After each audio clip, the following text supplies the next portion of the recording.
It's not, again, just Joe Biden. It's an entire movement of people and Congress people who think this way. Well, thank goodness we don't live in an autocratic nation where a chief executive can say to private organizations, do what I say and do it now. Or do we? Hi, I'm Scott Ott with Bill Whittle and Stephen Green. This episode of Right Angle is brought to you by the members at BillWhittle.com who sustain us with their dollars. And we would ask that you would also do the same. But if you are a little bit skeptical, why don't you just start with like a thumbs up on the video or click the notification bell or something like that. And this is kind of like crack on the playground. Eventually, you're going to be hooked.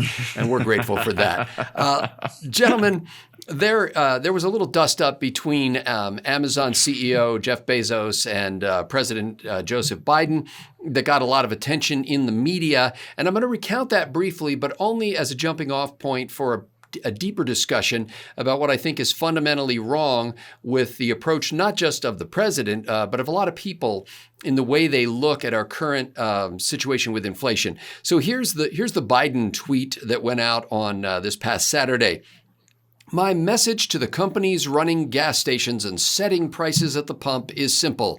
This is a time of war and global peril. Bring down the price you are charging at the pump to reflect the cost you're paying for the product, and do it now. Boy, it's a good thing Joe Biden's president and not somebody else who would be accused of being some sort of dictator. Anyway, Jeff Bezos responds on Twitter by saying, ouch. Inflation is far too important a problem for the White House to keep making statements like this. It's either straight ahead misdirection, meaning lies, or a deep misunderstanding of basic market dynamics. The White House insists that it was not misdirection and or misunderstanding, but the Wall Street Journal had a very helpful little column, which I hope the president's people had a chance to read and maybe summarize it in a sentence and pass it on to the president, explaining the economics of the gasoline business. And far from it being a few large gas companies controlling all of the distribution channels at the pump end where we get the fuel, in fact, about 60% of the nation's gas stations are mom and pop shops, usually just one gas station per mom and pop. Only 5% of them are actually owned by big refiners or big oil companies as we would associate them.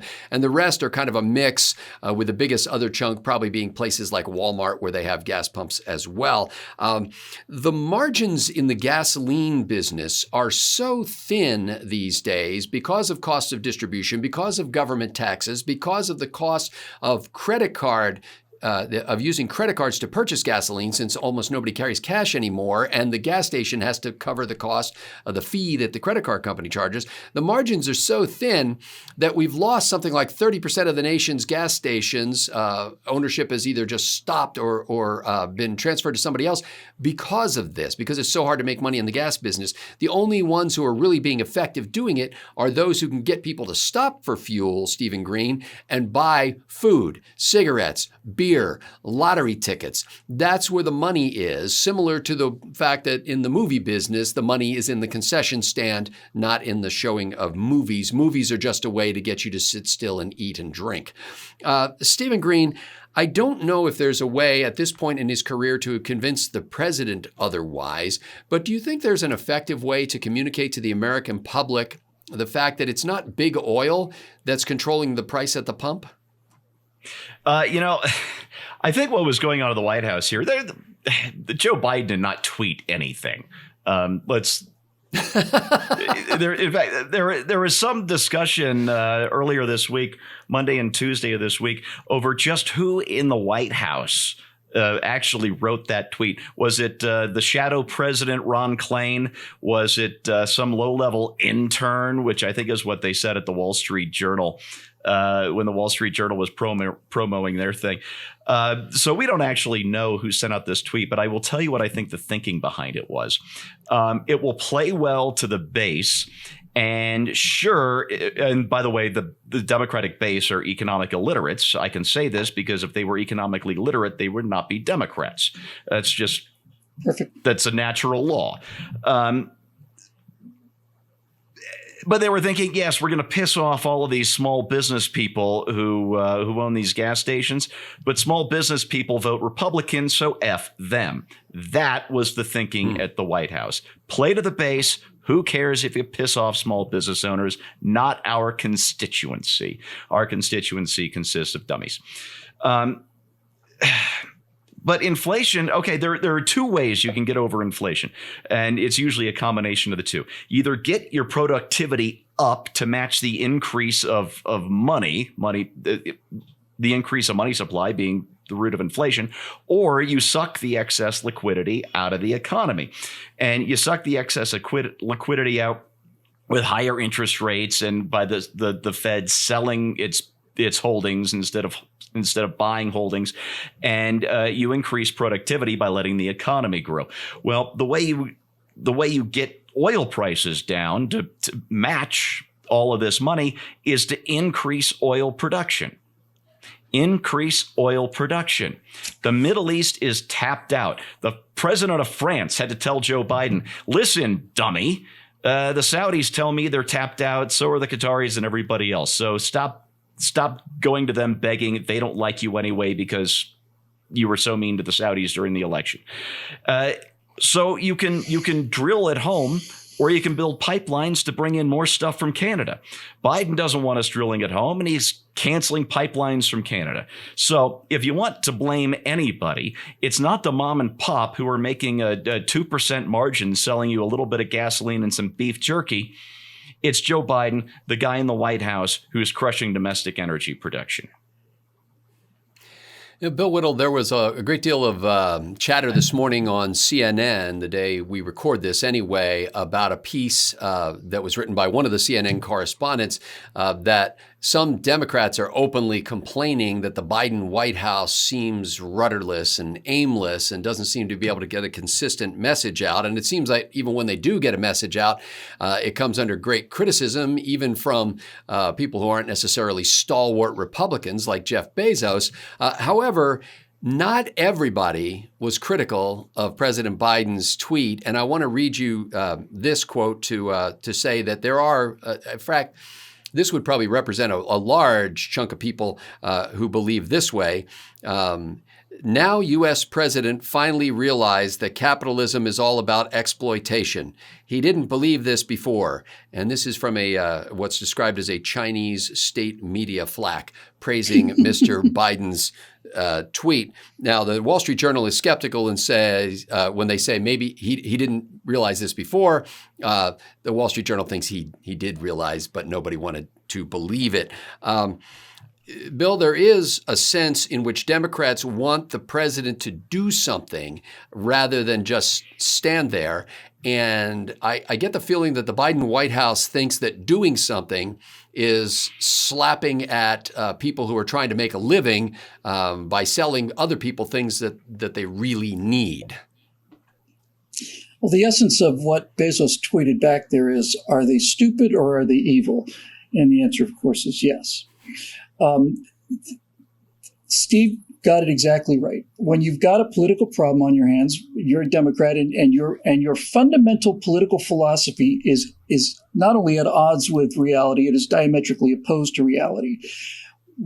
This is my entire argument about, if you want to cure people of socialism, you got to give it to them. You got to show people that it just doesn't work, and that's why we're against it. If I've said it on the road, I thought it was one of the most clever things I ever said, because it's exactly right.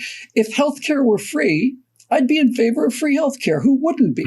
What kind of a monster would you be to say no free healthcare for you, but it's not free, right? So their entire philosophy is predicated on political assertions that their base believes, and one of them is that we can get rid of oil, and we can all have a solar-powered, wind-powered future. This is openly stated by people going back to the Obama administration, that in order to get our Green New Deal, we have to basically raise gas prices to the point where they do what the president is saying. If you don't like the gas prices, just go out and buy an electric car. They're only $65,000. So first of all, there's that. Secondly, for Biden to claim that, that there's a war going on, yes, there's a war going on somewhere else on the planet. It's not our war. And we managed to keep oil prices low when we were having our war in the middle of the Middle East. And so it's another attempt to basically kind of nudge the narrative towards the Putin inflation story, right? Mm-hmm. It's not my fault. It's Putin. But if you look at a graph, obviously, here's where Biden's inaugurated. Here's inflation, and here's the invasion of Ukraine. So they're trying to spin these narratives, and what they're trying to do, Scott, is they're trying to come up with something, anything, to cover the fact that this crisis of inflation is created by their own policies. And finally now, we're at the point where their policies are no longer stuff that they can just continue to lie about and use the megaphone of the pop culture and the media and so on to gaslight you into thinking that they're right. If you want lower gas prices, Steve has got it exactly right. But when the Biden administration closes down existing oil wells, refuses permits for new ones, cuts off supply of inexpensive, plentiful gas from Canada, and let's not forget that it was only just a few years ago under that previous president, who Biden never misses an opportunity to knock. The United States was an energy exporter. I grew up in the middle. I mean, I was a teenager in the Arab oil embargo. And when I found out that the United States was a net exporter of energy, that we sold more energy than we bought, I thought this is the most remarkable achievement in my lifetime. And it was. And we had this booming economy. And then along comes the unknown virus of unspecified origin. The next thing you know, here we are. But